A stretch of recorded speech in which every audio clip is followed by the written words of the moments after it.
Hello' everyone, ভালনে সকলোৰে? Indian polity in Assamese এই ছিৰিজটোৰ লেকচাৰ নম্বৰ 14লৈ আপোনালোকক স্বাগতম জনাইছোঁ। চ' যিহেতু আপোনালোকে জানে যে আমি এই ছিৰিজটোৰ চেপ্টাৰ নম্বৰ 6 ডিছকাছ কৰি আছোঁ, যিটো হয় চিটিজেনশ্বিপ। চ' আজি এই চেপ্টাৰটোৰ আমি পাৰ্ট 2 ডিছকাছ কৰিম। চ' অলৰেডি আমাৰ পাৰ্ট 1 ডিছকাছ কৰা হৈ গৈছে। মেইনলি আমি ইয়াত চিটিজেন যিটো আছে, চিটিজেনৰ বিষয়ে, এলিয়েনৰ বিষয়ে ইয়াত গোটেইখিনি কথা ডিছকাছ কৰিছোঁ। যিখিনি আৰ্টিকুল অকল চিটিজেনৰ ক্ষেত্ৰত প্ৰযোজ্য হয়, এলিয়েনছৰ ক্ষেত্ৰত এই আৰ্টিকুলবিলাক নাপায়, ফাণ্ডামেণ্টেল ৰাইটছৰ যিখিনি আছিলে।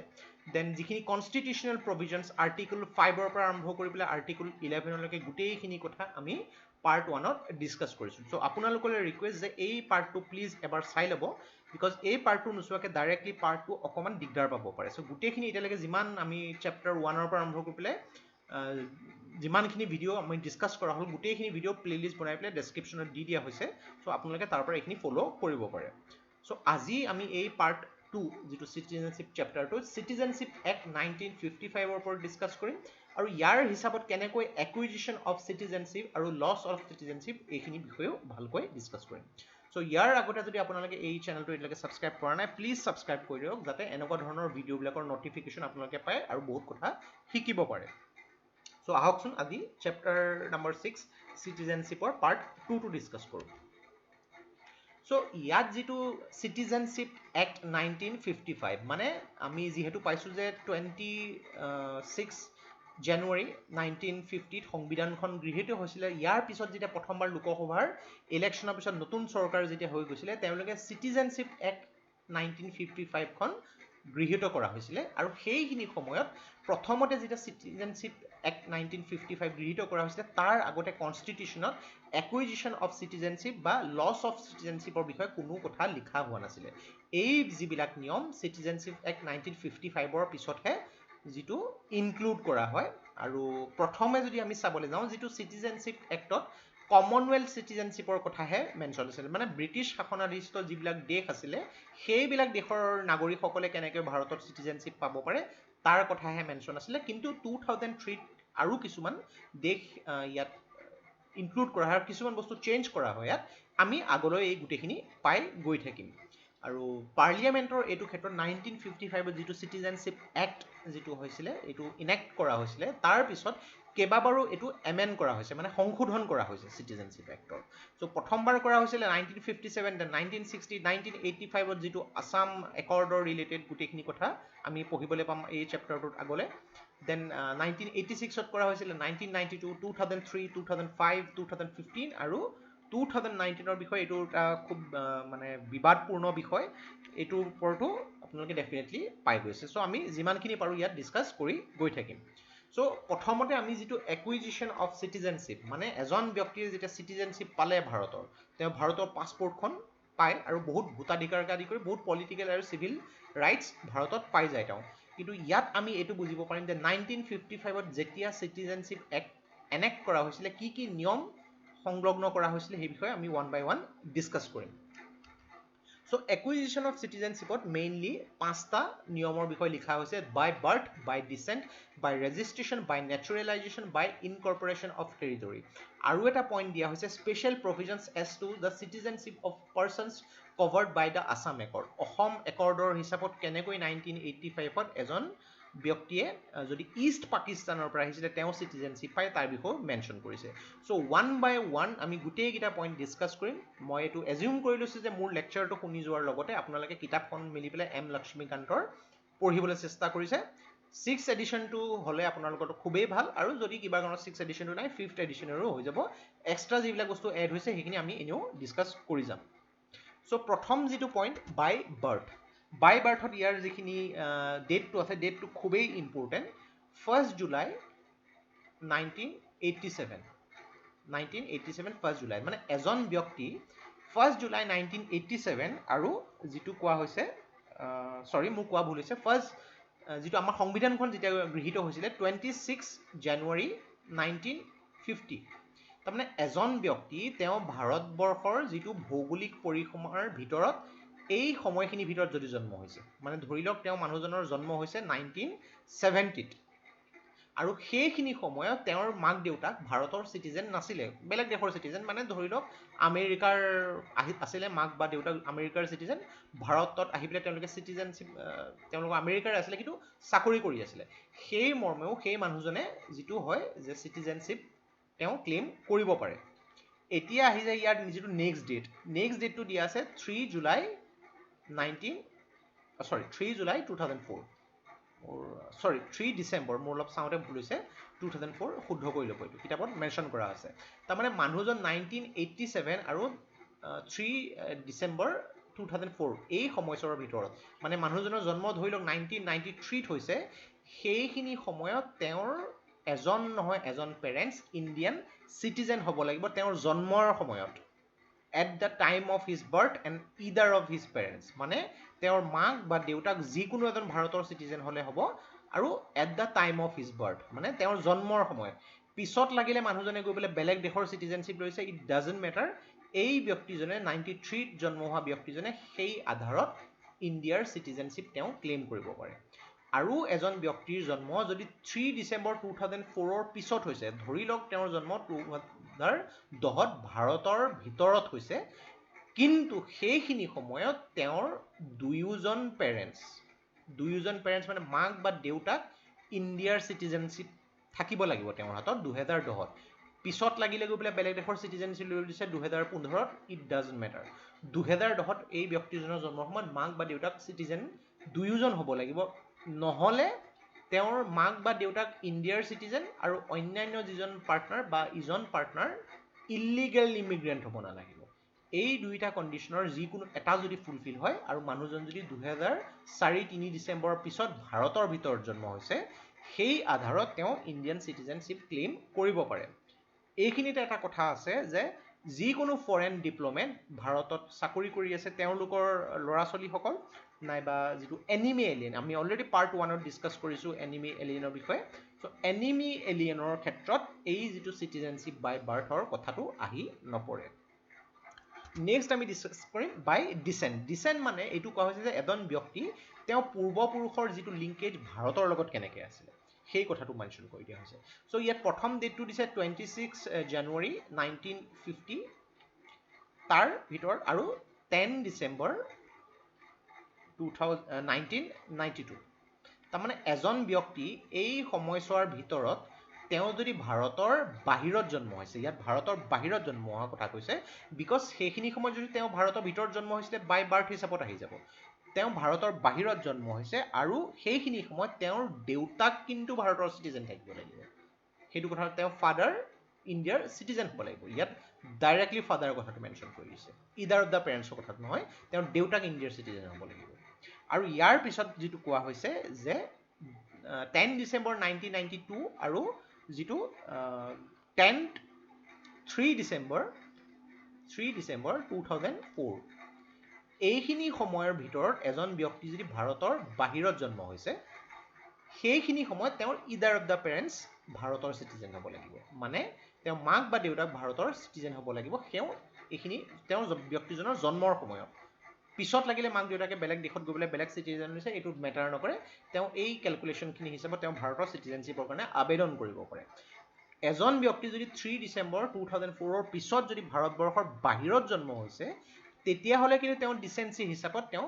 চিটিজেনশ্বিপ ক্লেইম কৰিব নোৱাৰে। কিন্তু ইয়াত এটা কণ্ডিশ্যন দি থোৱা আছে যে এজন ব্যক্তি ছাপ'জ 2010ত ভাৰতৰ বাহিৰত, ছাপ'জ ইংলেণ্ডত জন্ম হ'ল মানুহজন, আৰু তেওঁৰ সেইখিনি সময়ৰ জন্মৰ এবছৰৰ ভিতৰত তেওঁ পেৰেণ্টছে ইংলেণ্ডত থকা যিজন ইণ্ডিয়ান কনচুলেট তাত গৈ ৰেজিষ্ট্ৰেশ্যন কৰিলে,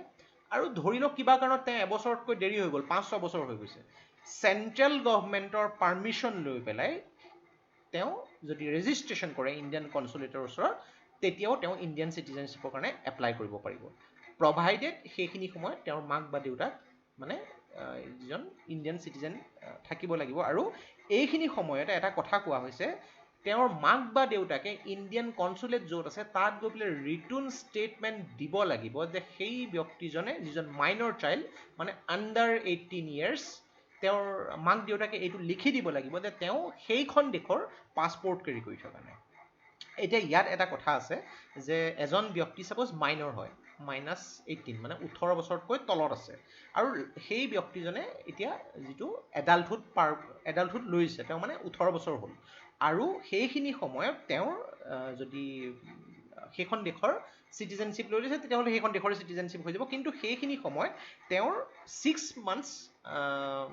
ভিতৰত যদি সেইখন দেশৰ চিটিজেনশ্বিপটো এৰি দিয়ে তাৰপিছত তেওঁ এই যিখিনি মই কণ্ডিশ্যন ক'লোঁ এই কণ্ডিশ্যন হিচাপতো তেওঁ ভাৰতবৰ্ষৰ চিটিজেনশ্বিপ ল'ব পাৰে প্ৰভাইডেড তেওঁৰ ইডাৰ অফ দ্য পেৰেণ্টছ তেওঁৰ জন্ম সময়ত ভাৰতৰ চিটিজেন আছিল যিটো পূৰ্বপুৰুষৰ লিংকেজটো মই কৈছোঁ এইখিনি কণ্ডিশ্যনৰ পিছত চ' বাই ডিচেণ্টটো হ'ল নেক্সট আমি ডিছকাছ কৰিম বাই ৰেজিষ্ট্ৰেশ্যন মানে এজন ব্যক্তি তেওঁ ভাৰতৰ চিটিজেন নহয় তেওঁ কেনেকৈ ভাৰতৰ ক্ষেত্ৰত নিয়মবিলাকৰ ক্ষেত্ৰত পঞ্জীয়ন কৰি ভাৰতৰ চিটিজেনশ্বিপ ল'ব পাৰে এইখিনিত এটা কথা কোৱা হৈছে যে মানুহজন ইলিগেল ইমিগ্ৰেণ্ট হ'ব নালাগিব মানে মানুহজন ইলিগেলি ভাৰতত সোমাব নালাগিব থ্ৰু প্ৰপাৰ ৱে ভিজাৰ থ্ৰুৱেদি তেওঁৰ নিয়মৰ থ্ৰুৱেদি ভাৰতত সোমাব লাগিব যদি ইলিগেলি সোমাইছে এই কেছটোৱে নাহে তেতিয়াহ'লে তেতিয়া কিতাপত যিকেইটা 8টা পইণ্ট দি থোৱা আছে এই 8টা পইণ্টৰ যিকোনো এটা এনি অফ দ্য পইণ্ট ইয়াত মেনশ্যন কৰি দিছে এনি অফ দ্য পইণ্ট যদি ফুলফিল হয় তেওঁ ৰেজিষ্ট্ৰেশ্যনৰ থ্ৰুৱেদি চিটিজেনশ্বিপ পাব পাৰে প্ৰথম কথাটো কৈছে যে এজন ব্যক্তি যদি 7 বছৰ ধৰি ভাৰতত এজ এ অৰ্ডিনেৰী ৰেচিডেণ্ট আছে তেওঁ মানে চাকৰি কৰি আছে ভাৰতত তেওঁ মানুহজন ধৰি লওক ইজৰাইলৰ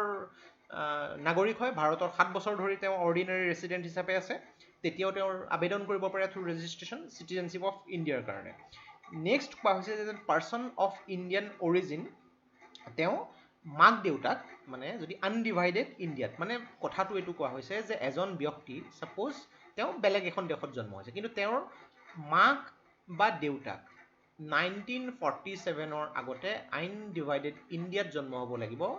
নহ'লে এনেকুৱা এখন টেৰিটৰীত জন্ম হ'ব লাগিব যিখন ফিউচাৰত ইণ্ডিয়াই একুৱাৰ কৰি লৈছিলে মানে ধৰি লওক ছিকিম একুৱাৰ কৰি লৈছিলে গোৱা একুৱাৰ কৰি লৈছিলে পুডুচেৰী এইখিনি একুৱাৰ কৰি লৈছিলে ইয়াতো জন্ম হ'ব নাইবা আনডিভাইডেড ইণ্ডিয়া এইখিনি যিকোনো এখন এৰিয়াত যদি 1947ৰ আগতে মাক বা দেউতাক যদি ইণ্ডিয়ান আনডিভাইডেড ইণ্ডিয়াত জন্ম হৈছে বিফ'ৰ 1947 এই মানুহজনক ইণ্ডিয়ান অৰিজিন বুলি ধৰা হ'ব চ' ইণ্ডিয়ান অৰিজিন এই কনচেপ্টটো বহুত ইম্পৰ্টেণ্ট হয় প্লিজ এইটো বুজিবলৈ চেষ্টা কৰিব কিতাপত খুব ধুনীয়াকৈ মেনশ্যন কৰা আছে চ' সেই মানুহজন যদি ইণ্ডিয়ান অৰিজিন হয় তেওঁ ইণ্ডিয়ান চিটিজেনশ্বিপৰ কাৰণে থ্ৰু ৰেজিষ্ট্ৰেশ্যন ক্লেইম কৰিব পাৰে এতিয়া আৰু এটা কথা কৈছে ইয়াত মেৰিজৰ থ্ৰুৱেদি এজন ব্যক্তি ছাপ'জ এজন ভাৰতৰ চিটিজেনৰ লগত বিয়া হ'ল মানে ধৰি লওক এজন ভাৰতৰ নাগৰিক হয় তেওঁৰ অষ্ট্ৰেলিয়াৰ এগৰাকী লেডি বিয়া কৰালে অষ্ট্ৰেলিয়াৰ এজনী চিটিজেন বিয়া কৰালে আৰু এই চিটিজেনগৰাকী ভাৰতত 7 বছৰ ধৰি আছে তাৰপিছতো তেওঁ ভাৰতৰ চিটিজেনশ্বিপ এপ্লাই কৰিব পাৰে এতিয়া এজন ব্যক্তি ছাপ'জ তেওঁৰ মাক দেউতাকে ইণ্ডিয়াৰ চিটিজেনশ্বিপ লৈ ল'লে আৰু সেই ব্যক্তিজন যদি 18 বছৰৰ তলত হয় বাই ভাৰ্চু তেওঁ ইণ্ডিয়াৰ চিটিজেনশ্বিপ পাই যাব যদি মাইনৰ চাইল্ড হয় নেক্সট ইয়াত কোৱা হৈছে যে এজন মানুহ যদি ফুল এজ এণ্ড কেপাচিটি আৰু তেওঁৰ parents full age and capacity মানে 18 বছৰ ওপৰ হৈ গৈছে আৰু তেওঁৰ পেৰেণ্টছো যদি ইণ্ডিয়াৰ চিটিজেন হিচাপে ৰেজিষ্টাৰ হৈ গ'ল তেওঁ চিটিজেন অফ ইণ্ডিয়া হিচাপে ৰেজিষ্ট্ৰেশ্যন কৰিব পাৰে নেক্সট যিটো এফ পইণ্ট কোৱা হৈছে যে এজন মানুহ ফুল এজ এণ্ড কেপাচিটি আৰু তেওঁৰ মাক বা দেউতাক যদি ইণ্ডিপেণ্ডেণ্ট ইণ্ডিয়াত জন্ম হৈছিল আৰু তেওঁৰ জন্মৰ সময়ত মানে তেওঁৰ ইণ্ডিপেণ্ডেণ্ট ইণ্ডিয়াত জন্ম হৈছিলে আৰু তেওঁ এপ্লিকেশ্যনৰ 12 মাহ আগৰ পৰা ইণ্ডিয়াত আছে মানে কথাটো এনেকৈ বুজক যে ধৰি লওক এজন ব্যক্তি তেওঁৰ ধৰি লওক মাক জন্ম হৈছিলে 1940ত দেন 1970ত তেখেতৰ মাক ছুইজাৰলেণ্ডলৈ গুচি যায় আৰু ছুইজাৰলেণ্ডৰ এজন নাগৰিকৰ লগত বিয়া হয় তাৰপিছত এজন ব্যক্তি ধৰি লওক তেওঁৰ যিজন ব্যক্তিজন জন্ম হয় ধৰি লওক 1975ত চ' এই ব্যক্তিজনে 1975ত জন্ম হোৱা ব্যক্তিজনে এইটো হিচাপত ক্লেইম কৰিব পাৰে যে 1940ত ইণ্ডিপেণ্ডেঞ্চৰ আগতে তেওঁৰ মাক ভাৰতৰ সেইখিনি সময়ত তেওঁৰ মাক স্বাধীনতাৰ আগত ভাৰতত জন্ম হৈছিলে আৰু এই ব্যক্তিজনে এপ্লিকেশ্যন কৰাৰ আগতে 12 মাহ ভাৰতত থকা হ'ব লাগিব সেই মৰ্মে তেওঁ ৰেজিষ্ট্ৰেশ্যন কৰিব পাৰে চ' ইয়াত কেনেকৈনো ইয়াত যিটো ইণ্ডিয়ান অৰিজিনৰ কথা মেনশ্যন কৰা হৈছে ইয়াত গোটেইখিনি কথা মই যিমান পাৰোঁ সহজ ভাষাত বুজাবলৈ চেষ্টা কৰিছোঁ নেক্সট ইয়াত কোৱা হৈছে যিটো অভাৰচিজ চিটিজেন অফ ইণ্ডিয়া এজন মানুহক যদি গভৰ্ণমেণ্ট অফ ইণ্ডিয়াই 5 বছৰ তেওঁৰ যিটো অভাৰচিজ চিটিজেন অফ ইণ্ডিয়াৰ যিখন কাৰ্ডখন দিয়া হৈছে আৰু সেই ব্যক্তিজনে 12 মাহ ধৰি ভাৰতত আছে তাৰ পিছত তেওঁৰ ইণ্ডিয়াৰ চিটিজেনৰ কাৰণে ৰেজিষ্ট্ৰেশ্যন কৰিব পাৰে যিটো পইণ্ট জিত মেনশ্যন কৰা হৈছে ভালকৈ মেনশ্যন কৰা হৈছে এতিয়া এই সকল ব্যক্তিয়ে যেতিয়া থ্ৰু ৰেজিষ্ট্ৰেশ্যনৰ থ্ৰুদি যেতিয়া চিটিজেনশ্বিপ ক্লেইম কৰিব তেওঁ ইয়াত ওথ অফ এলিজিয়েন্স পঢ়িব লাগিব ইয়াত কিনো হয় ওথ অফ এলিজিয়েন্স মেনশ্যন কৰি দিছে লক্ষ্মীকান্তে ইমান ভালকৈ হয়তো বেলেগ কিতাপত আপোনালোকে নাপাব এই ব্যক্তিজনে যেতিয়া ৰেজিষ্ট্ৰেশ্যন কৰি পেলাই তেওঁক কোৱা হ'ব যে অ'কে তেওঁ এতিয়া ইণ্ডিয়ান চিটিজেনশ্বিপ পাই যাব ইণ্ডিয়ান পাছপৰ্ট পাই যাব দেন তেওঁ কি কৰিব লাগিব ওথ অফ এলিজিয়েন্স পঢ়িব লাগিব কিতাপত মেনশ্যন কৰি দিছে I do solemnly affirm that I will bear the truth, faith and allegiance to the Constitution of India as by law established and that I will faithfully observe the laws of India and fulfill my duties as a citizen of India এই কথাখিনি oath ল'ব লাগিব তেতিয়াহে তেওঁ through registration ভাৰতবৰ্ষৰ citizenship ল'ব পাৰে okay next আমি বাই নেচুৰেলাইজেশ্যন মানে এজন ব্যক্তি নেচুৰেলাইজেশ্যন প্ৰচেছেৰেও ভাৰতৰ চিটিজেনশ্বিপ ল'ব পাৰে প্ৰভাইডেড তেওঁ ইলিগেল ইমিগ্ৰেণ্ট হ'ব নালাগিব ইলিগেল ইমিগ্ৰেণ্ট যদি হয় তেওঁ নেচুৰেলাইজেশ্যন ল'ব নোৱাৰে কিন্তু ইয়াত কথা এটা আহে যিখিনি কোৱালিফিকেশ্যন মেনশ্যন কৰিছে গোটেইকেইটা কোৱালিফিকেশ্যন মেনশ্যন হ'ব লাগিব ৰেজিষ্ট্ৰেশ্যনৰ ক্ষেত্ৰত যিকোনো এটা হ'লে হৈ যাব কিন্তু নেচুৰেলাইজেশ্যন অলপ প্ৰচেছটো টান হয়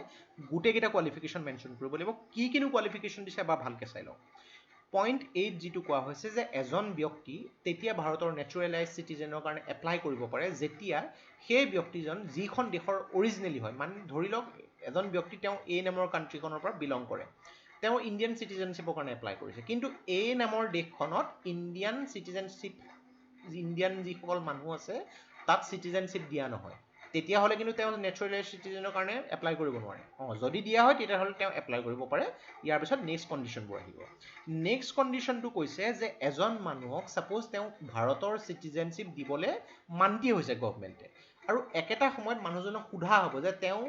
যিখন দেশৰ চিটিজেন হয় সেইখন দেশৰ পাছপৰ্টখন হেণ্ড অভাৰ কৰিব নে নাই সেইখন দেশত মানে ধৰি লওক এজন মানুহ চাউদি আৰবিয়াৰ বাসিন্দা হয়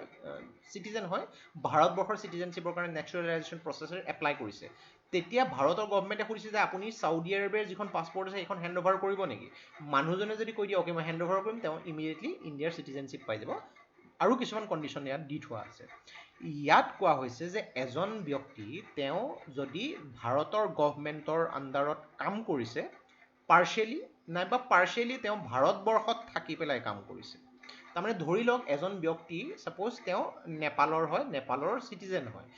তেওঁ ইণ্ডিয়ান এম্বেচি যিটো আছে ইণ্ডিয়ান এম্বেচিৰ যিটো ভাৰতৰ গভৰ্ণমেণ্টৰ আণ্ডাৰত মিনিষ্ট্ৰী অফ এক্সটাৰ্নেল এফেয়াৰ্ছৰ আণ্ডাৰত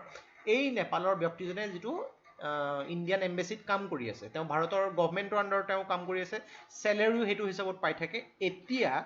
এই ব্যক্তিজনে যদি ধৰি লওক 12 মাহ সময় তেওঁ সেই এম্বেচিটোত কাম কৰিছে নাইবা তেওঁ ইণ্ডিয়ালৈ আহি পেলাই 6 মাহ ইণ্ডিয়াত 6 মাহ নেপালত কাম কৰিছে নাইবা 12 মাহ ইণ্ডিয়াতে কাম কৰিছে তেতিয়াও তেওঁ ইণ্ডিয়াৰ চিটিজেনশ্বিপৰ কাৰণে থ্ৰু নেচুৰেলাইজেশ্যন প্ৰচেছ এপ্লাই কৰিব পাৰে কিন্তু ইয়াত এটা বৰ ট্ৰিকি পইণ্ট দি থৈ দিছে ট্ৰিকি পইণ্টটো অলপ চাই ল'ব যে তেওঁ এই 12 মাহৰ আগৰ 14 বছৰৰ ভিতৰত এই 14 বছৰৰ ভিতৰত বৰ ধুনীয়াকৈ মেনশ্যন কৰি দিছে তেওঁ 11 বছৰ যিটো লিখা আছে 11 ইয়াৰ্ছতকৈ কম মানে এই 14 বছৰৰ ভিতৰত তেওঁ ইডাৰ নেপালত থাকি ভাৰতৰ গভৰ্ণমেণ্টৰ আণ্ডাৰত কাম কৰিব লাগিব তেওঁ ইডাৰ নেপাল আৰু ভাৰত দুই জেগাতে থাকি ইণ্ডিয়ান গভৰ্ণমেণ্টৰ আণ্ডাৰত কাম কৰিব লাগিব বা ডাইৰেক্টলি 11 বছৰ যদি ভাৰতৰ গভৰ্ণমেণ্টৰ আণ্ডাৰত থাকি পেলাই কাম কৰিছে তেতিয়াহে তেওঁ ইণ্ডিয়ান চিটিজেনশ্বিপৰ কাৰণে নেচুৰেলি এপ্লাই কৰিব লাগিব মানে নেচুৰেলাইজেশ্যন অফ চিটিজেনশ্বিপৰ প্ৰচেছটো ইমানো সহজ নহয় দেন কোৱা হৈছে যে he is of a good character তেওঁ কোনো বেয়া কেৰেক্টাৰ থাকিব নালাগিব কোনো পুলিচ কেছ বা তেনেকুৱা থাকিব নালাগিব তেতিয়া এপ্লাই কৰিব পাৰে দেন সেই মানুহজনৰ 22 যিটো 8th schedule of the constitution 22 the official language আছে তাৰে তেওঁ যিকোনো এটা লেংগুৱেজত তেওঁৰ কামাণ্ড থাকিব লাগিব সেইটো কথা মেনশ্যন কৰি দিছে দেন সেই মানুহজনক নেচুৰেলাইজেশ্যন অফ চিটিজেনশ্বিপ তেতিয়াহে দিয়া হ'ব যেতিয়া তেওঁ নিজৰ ইচ্ছা প্ৰকাশ কৰে যে তেওঁ ভাৰতৰ গভৰ্ণমেণ্টৰ আণ্ডাৰত হওক বা যিকোনো ইণ্টাৰনেশ্যনেল অৰ্গেনাইজেশ্যন য'ত ভাৰত এটা পাৰ্ট হওক লাগিলে সেইটো UN হওক বা যিকোনো ছ'চাইটি হওক বা তেওঁৰ গভৰ্ণমেণ্ট অফ ইণ্ডিয়াৰ আণ্ডাৰত হওক তেওঁ কাম কৰিবলৈ ইচ্ছা প্ৰকাশ কৰে মানে নেচুৰেলাইজেশ্যন অফ চিটিজেনশ্বিপ তেতিয়াহে দিয়া হ'ব যেতিয়া মানুহজনে ভাৰতক নিজৰ দেশ বুলি ভাবে ভাৰতৰ হৈ পেলাই কাম কৰিব পাৰে এই গোটেইখিনি পইণ্ট লিখি থোৱা আছে কিন্তু এই ক্ষেত্ৰত পাৰ্লিয়ামেণ্টক এটা অধিকাৰ দিয়া হৈছে কনষ্টিটিউচনৰ দ্বাৰা যে পাৰ্লিয়ামেণ্টে এই গোটেইবিলাক কণ্ডিশ্যন ৱেভ কৰি পেলাই এই গোটেইবিলাক কণ্ডিশ্যন নেগলেক্ট কৰি পেলাই এজন ব্যক্তিক ডাইৰেক্টলি নেচাৰেলাইজেশ্যন অফ চিটিজেনশ্বিপ দিব পাৰে তেতিয়াহে দিব পাৰে যেতিয়া সেই মানুহজনে কিবা এক্সট্ৰা অৰ্ডিনাৰী কাম কৰিছে in the field of science philosophy art literature human progress বা ৱৰ্ল্ড পেছত এক্সট্ৰা অৰ্ডিনাৰী কাম কৰিছে তেতিয়াও তেওঁক যিটো পাৰ্লিয়ামেণ্টে যিটো হয় গভৰ্ণমেণ্ট অফ ইণ্ডিয়াই নেচাৰেলাইজেশ্যন চিটিজেনশ্বিপৰ কাৰণে দিব পাৰে এতিয়া ইয়াত এটা কথা যিটো ৰেজিষ্ট্ৰেশ্যনৰ ক্ষেত্ৰতো আমি পাইছিলোঁ আৰু নেচাৰেলাইজেশ্যনৰ ক্ষেত্ৰতো পাইছিলোঁ যিজন ব্যক্তিয়ে চিটিজেনশ্বিপ ল'ব লাগিব তেওঁ অ'থ অফ এলিজেঞ্চ যিটো অলপ আগতে মই পঢ়ি শুনালোঁ সেইটো পঢ়িব লাগিব তেতিয়াহে তেওঁ যিটো নেচাৰেলাইজেশ্যন অফ চিটিজেনশ্বিপ তেওঁ এপ্লাই কৰি পেলাই ক্লেইম কৰিব পাৰে নেক্সট আহিলে বাই ইনকৰ্পৰেশ্যন অফ টেৰিটৰী মানে ভাৰতৰ এতিয়া ইয়াত কোৱা হৈছে যিটো গভৰ্ণমেণ্ট অফ ইণ্ডিয়াই ছাপ'জ এখন টেৰিটৰী অকুপাই কৰিলে তেন সেই টেৰিটৰীত থকা যিসকল বাসিন্দা তেওঁ ভাৰতৰ চিটিজেনশ্বিপ হ'ব যেনেকৈ ছিকিমখনক 1975ত ইণ্ডিয়াত ইনক্লুড কৰা হৈছিলে চ' ছিকিমৰ যিসকল বাসিন্দা তেওঁ ভাৰতৰ নাগৰিক হ'ল দেন আমি যদি ক'বলৈ যাওঁ পুডুচেৰী 1962 যিটো এক্সিকিউটিভ অৰ্ডাৰ কৰা হৈছিলে চ' পুডুচেৰী অৰ্ডাৰ 19 চিটিজেনশ্বিপ যিটো সেই অৰ্ডাৰটো 1955ৰ যিটো চিটিজেনশ্বিপ এক্ট হিচাপত পুডুচেৰীৰ বাসিন্দাসকলেও ভাৰতৰ নাগৰিক হৈ যায় মানে যিকোনো একোৱাৰ যদি ভাৰতে টেৰিটৰী কৰে সেইটো হিচাপত সেই এৰিয়াটোৰ বাসিন্দাসকলেও ভাৰতৰ নাগৰিকৰ কাৰণে ক্লেইম কৰিব পাৰে নেক্সট ইয়াত যিটো পইণ্ট কোৱা হৈছে special provisions as to citizenship of persons covered by the Assam accord Assam একৰ্ডৰ ক্ষেত্ৰত 1985ৰ ক্ষেত্ৰত ভালকৈ জানে আপোনালোকে ইয়াত দুটা কণ্ডিশ্যন দিয়া হৈছে যে এজন ব্যক্তি সেই সময়তো বাংলাদেশ নাছিলে ইষ্ট পাকিস্তান বুলি ক'ম তেওঁ 1 জানুৱাৰী 1966ৰ আগতে যদি তেওঁ মানে ইণ্ডিপেণ্ডেঞ্চৰ আগতো একেলগে আছিলে কিন্তু আফটাৰ 1947ৰ পৰা আৰম্ভ কৰি পেলাই 1 জানুৱাৰী 1966ৰ আগতে যদি ইষ্ট পাকিস্তানৰ পৰা অসমৰ ভিতৰত সোমাইছে দেন সেইজন ব্যক্তিয়ে তাৰপিছত ৰেজিষ্ট্ৰেশ্যন কৰি পেলাই ইণ্ডিয়ান চিটিজেনশ্বিপ ক্লেইম কৰিব পাৰে ইয়াত কোনো কথা নাই এই যিটো 1985ৰ এক্ট যিটো আমি পাইছোঁ যিটো 1955ৰ এক্টটো এমেণ্ড কৰা হৈছিলে কেনেকৈনো ইষ্ট পাকিস্তানৰ পৰা অসমত সোমালে চিটিজেনশ্বিপ পাব বিকজ ইলিগেল মাইগ্ৰেশ্যনৰ কথা আমি বাৰে বাৰে পাই আছোঁ নিউজত নেক্সট আৰু এটা পইণ্ট দিছে যে 1 জানুৱাৰী 1966 আৰু 25 মাৰ্চ 1971 এইখিনি সময়ৰ ভিতৰত যদি এজন ব্যক্তি ভাৰতত সোমাইছে তেওঁক ডিটেক্ট কৰা হৈছে আৰু তেওঁ ৰেজিষ্ট্ৰেশ্যন নিজকে কৰাইছে ধৰি লওক তেওঁ 1968 বা 1970ত সোমাইছিলে 1971ৰ আগতে হ'ব লাগিব কিন্তু তেতিয়াহ'লে কি হ'ব তেওঁকো ৰেজিষ্ট্ৰেশ্যন যদি কৰা হয় তেওঁ ইণ্ডিয়ান চিটিজেনশ্বিপৰ কাৰণে ক্লেইম কৰিব পাৰে তেওঁ গোটেইখিনি ফেচিলিটি পাব কিন্তু 10 বছৰলৈকে তেওঁ ভোট দিব নোৱাৰে মানে ধৰি লওক এজন ব্যক্তি 1970ত সোমালে তেওঁ গোটেইখিনি চিটিজেনশ্বিপৰ ফেচিলিটি পাব কিন্তু তেওঁ অধিকাৰটো পাব 1982 পিছত মানে 10 বছৰ তেওঁ কটোৱাৰ পিছতহে চিটিজেনশ্বিপৰ যিটো সম্পূৰ্ণ অধিকাৰ প্ৰাপ্ত হ'ব এই গোটেইখিনি কথা কিতাপত লিখা আছে প্লিজ এবাৰ চাই ল'ব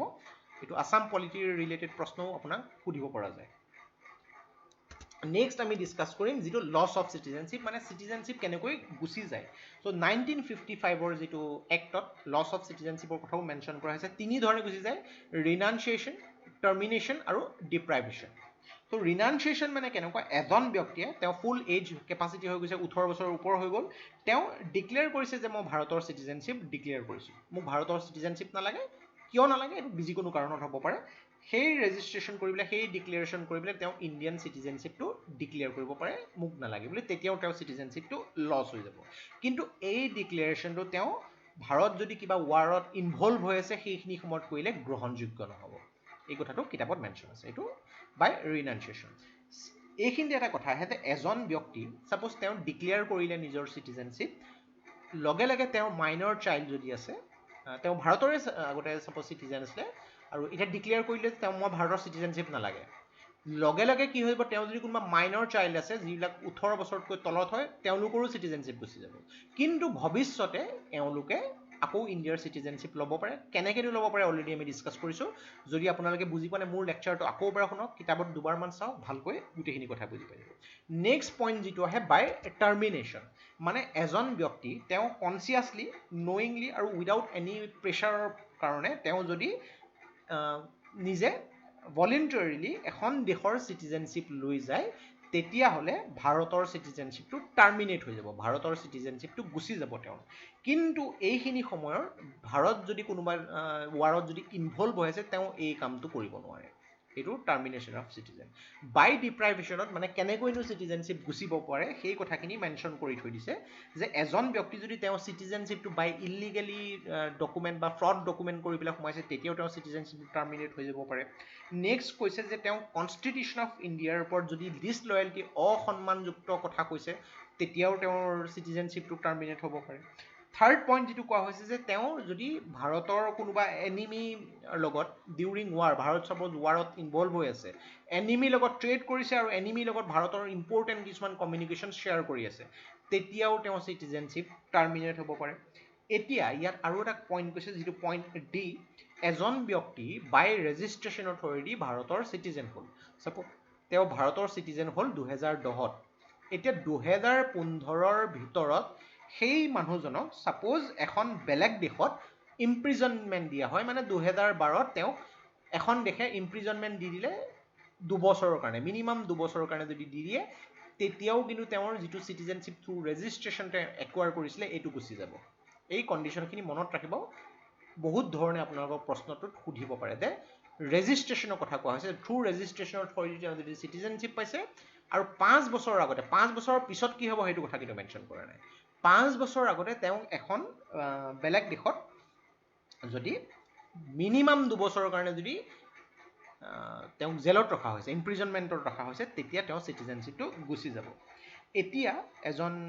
ব্যক্তি তেওঁ অৰ্ডিনাৰীলি যদি তেওঁ বেলেগ এখন দেশত কণ্টিনিউৱাছলি 7 বছৰ আছে,